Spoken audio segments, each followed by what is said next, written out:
The wind howled through Krak des Chevaliers in the spring of 1271, tearing at the fortress's tattered banners as if mourning what was to come. Reginald, the Templar commander, ran a calloused thumb over the cracked iron cross on his breastplate. Behind him stood 200 knights boys from Acre and Marseille, who had once sworn oaths in Jerusalem's golden light, now reduced to shadows in rusted mail. Their granary reeked of mold. Their wells spat salt. Beyond the walls, the Mamluk war drums throbbed like a dying heartbeat. The first fireball struck at dusk.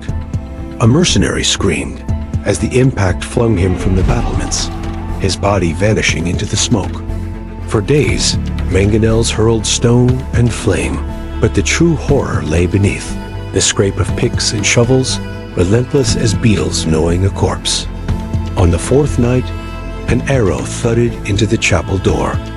The parchment tied to it bore the Count of Tripoli's seal. No reinforcements come. God permits your surrender. Reginald pressed the wax fleur-de-lis into his palm until blood smeared the lie.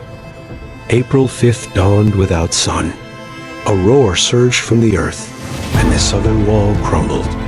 Through the dust surged Mamluks, scimitars glinting. The Templars retreated, pouring oil into stone channels.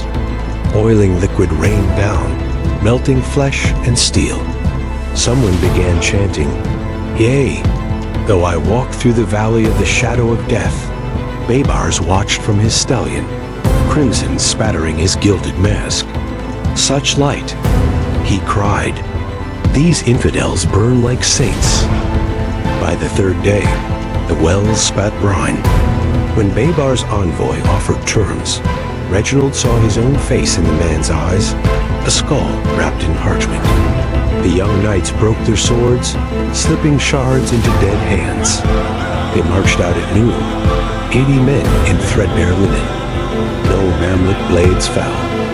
Years later, fishermen off Tripoli would dredge up rusted mail from the sea, links clinging like a last embrace. Now, wild roses claw through Krak's cracked walls.